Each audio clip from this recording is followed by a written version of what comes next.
নমস্কার, মৌমিতার হেসেলে আপনাদের সবাইকে আবারও স্বাগত। আশা করছি আপনারা সবাই খুব ভালো আছেন, আমিও ভালো আছি। আজকে বানিয়েছি শীতের সবজি ভর্তা। নিরামিষ দিনে কিন্তু এরম ভর্তা গরম গরম ভাতের সাথে খেতে লাগে দারুণ। তাই বলবো এরম একবার ভর্তা বানিয়ে দেখুন, খেতে হবে অসম্ভব টেস্টি। দেখুন, তার জন্য নিয়েছি একটা আলু, প্রথমে ধুয়ে পরিষ্কার করে কেটে নিয়েছি। দেখুন, মাঝখান থেকে একটু করে কাট লাগিয়ে নিয়েছি। আর নিয়েছি দুটো ছোট সাইজের বেগুনটাও মাঝখান থেকে কাট লাগিয়েছি, কারণ বাই চান্স অনেক সময় তো পোকা থাকে তাই। আর নিয়েছি দেখুন অল্প একটু কুমড়ো, মিষ্টি কুমড়ো, টমেটো আর শিম। আর এই সবগুলোই আমি আজকে ভর্তা বানাবো, খেতে কিন্তু খুবই অসাধারণ লাগে। তার জন্য দেখুন একটা প্রেসার কুকার নিয়েছি, এর মধ্যে সব কিছু আমি অ্যাড করে দিচ্ছি। কুমড়ো, বেগুন আর আলু, আর তার সাথেই দিয়ে দিলাম শিম, আর উপরে দেব টমেটোটা। দিয়ে দিচ্ছি এর মধ্যে জলটা অবশ্যই 250 থেকে 300 গ্রাম মতো দিয়েছি, তবে খুব বেশি জল দেবেন না, তাহলে কিন্তু ভর্তার টেস্টটা একেবারেই পাবেন না। দিয়েই আমি এর মধ্যে কুকারের বন্ধ করে দিলাম, কুকারটা দিয়ে কিন্তু একটা সিটি লাগানোর জন্য আমি বসিয়ে দিচ্ছি গ্যাসের মধ্যে। গ্যাসটা এই সময় কিন্তু মিডিয়াম টু লো ফ্লেমে রাখতে হবে, তবে খুব হাই ফ্লেমে দেবেন না, তাতে করে সেদ্ধ হবে না। দেখুন আমার কিন্তু হয়ে গেছে সেদ্ধ। এটা আমি নিয়েছি, কুকার থেকে বের করে নিয়েছি। এদিকে আমি এবার একটা গ্যাসের মধ্যে দেখুন ফ্রাই প্যান বসিয়ে দিয়েছি, তার মধ্যেই দিয়ে দিলাম সর্ষের তেল। 1 টেবিল চামচেরও কম সর্ষের তেল দিলাম। এবার সেই তেলটা গরম হয়ে গেলে এর মধ্যে দিয়ে দেব শুকনো লঙ্কা।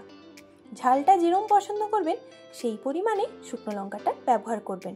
আপনারা চাইলে কাঁচা লঙ্কার ব্যবহারও করতে পারেন, কিন্তু শুকনো লঙ্কা দিলে কিন্তু এই ভর্তার টেস্টটা হবে একেবারে অন্যরকম, আর হবে খুবই দারুণ টেস্ট। দিয়ে দিচ্ছি এর মধ্যে কিছুটা বড়ি। শীতকালে বিউলির ডালের বড়ির তো কোনো কথাই হয় না, তাই শীতকালের এই বিউলির ডালের বড়ি দিয়ে আমি কিছুটা ভেজে নিচ্ছি বড়ি আর এই লঙ্কাটা। একটু সময় ধরে এই কাজটা কিন্তু করতে হবে, বড়িটাকে ভাজতে একটু সময় লাগবে। দেখুন বড়িগুলো কিন্তু আমার বেশ সুন্দরভাবেই ভাজা ভাজা হয়ে আসছে। এইভাবে বড়িটাকে ভেজে নিতে হবে। প্রথমেই দেখুন লঙ্কাগুলো আমার একটু ভাজা হয়ে গেছে, তাই আমি লঙ্কাগুলো তুলে নিচ্ছি। বড়িটা আমি ভাজার জন্য রেখে দিচ্ছি। আর আমার চ্যানেলের ভিডিওগুলো যদি আপনাদের ভালো লাগে তাহলে অবশ্যই একটা লাইক, কমেন্ট, শেয়ার, সাবস্ক্রাইব করতে ভুলবেন না। দেখুন আমার বড়িগুলোও কিন্তু একেবারেই ভাজা হয়ে গেছে, এটাও আমি তুলে নিলাম। এবার ওই তেলের মধ্যেই আমি একটু ফোড়ন দেব। দিয়ে দিচ্ছি গোটা জিরে, আর দিয়ে দেব একটুখানি পোস্ত। 1/2 চা চামচ মতো পোস্ত দিলাম। এই পোস্ত আর জিরেটা বেশ সুন্দর করে যত সময় না সুন্দর ভাজা হচ্ছে সেই পর্যন্ত একটু ভেজে নিতে হবে। আমি গ্যাসটা বন্ধ করে দিয়েছি। এই তেলের যে গরমটা থাকবে এর মধ্যেই কিন্তু পোস্ত আর জিরেটা সুন্দরভাবে ভাজা হয়ে যাবে। এবার এদিকে দেখুন সেদ্ধ করা টমেটোর খোসাটা আমি ছাড়িয়ে নিচ্ছি, তাতে করে যখন আপনারা এই সেদ্ধ ভর্তাটা খাবেন কোনোভাবেই টমেটোর খোসাটা আর মুখে লাগবে না।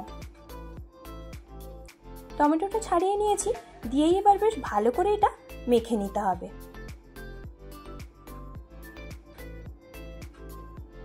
আমি বেশ ভালো করেই দেখুন এটা মেখে নিচ্ছি ম্যাশার দিয়ে। আপনারা চাইলে হাত দিয়েও মেখে নিতে পারেন, কিন্তু এটা যেহেতু গরম ছিল তাই আমি ম্যাশার ব্যবহার করেছি। দিয়ে বেশ ভালো করে এটা মেখে নিচ্ছি।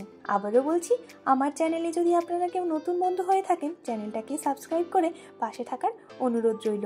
আর পাশে থাকা বেল বাটনটা অবশ্যই প্রেস করবেন, যাতে করে আমার চ্যানেলের রান্নাগুলো আপনাদের কাছে খুব সহজেই পৌঁছে যায়।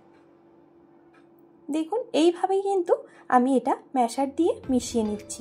নিরামিষ দিনে গরম গরম ভাতের সাথে এরকম ভর্তা যদি থাকে আর কিছুই কিন্তু লাগবে না।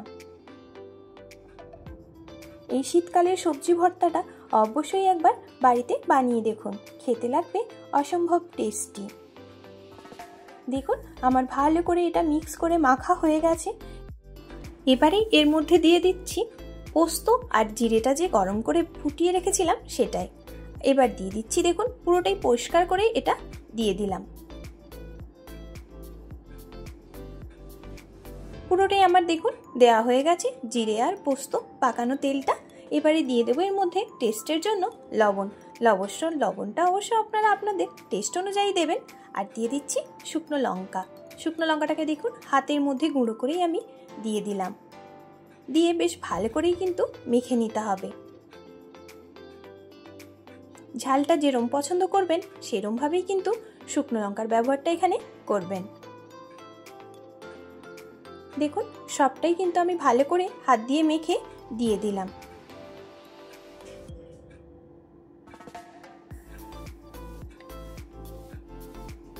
এবারেই দেখুন হাতার সাহায্যে আবারও ভালো করে বেশ মিশিয়ে নিচ্ছি।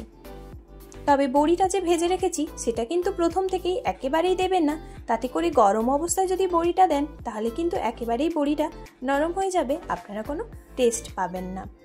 দেখুন বেশ ভালো করে মিশিয়ে নিয়েছি। আপনারা যদি চান তাহলে আমিষ দিনেও কিন্তু এটা ভর্তাটা বানিয়ে খেতে পারেন। সেক্ষেত্রে পেঁয়াজ অ্যাড করবেন, তাতে করে কিন্তু টেস্টটা আরও ভালো হবে। আমি নিরামিষ দিনে বানিয়েছি, খেতে কিন্তু হয়েছিল অসাধারণ। তাই বলবো বাড়িতে এরকম ভর্তা অবশ্যই একদিন বানিয়ে দেখুন, খেতে হবে দুর্দান্ত। দেখুন ভর্তাটা দেখতে যত সুন্দর হয়েছিল খেতেও কিন্তু হয়েছিল আরও টেস্টি। তাই বলবো অবশ্যই একদিন এরকমভাবে বানিয়ে দেখুন। আর যদি আমার এই রান্নাটা ভালো লাগে তাহলে অবশ্যই একটা লাইক কমেন্ট শেয়ার করতে ভুলবেন না। আর কমেন্টের মাধ্যমে জানাতে ভুলবেন না যে আমার এই রেসিপিটা আপনাদের কেমন লাগলো। দিয়ে দিচ্ছি দেখুন ওপর থেকে বড়ি। এবারেই দিয়ে দিলাম ওপর থেকে বড়িটা। বড়িটা সবসময় শেষেই দেওয়া ভালো, তাতে করে কিন্তু টেস্টটাও খুব ভালো হয় আর খেতেও লাগে খুবই টেস্টি। দেখুন কেমন হয়েছিল, দেখতেও যেমন হয়েছিল খেতেও হয়েছিল অসাধারণ। আমার সঙ্গে এতটা সময় থাকার জন্য, আমার ভিডিওটি দেখার জন্য আপনাদের অসংখ্য ধন্যবাদ। ভালো থাকবেন, সুস্থ থাকবেন।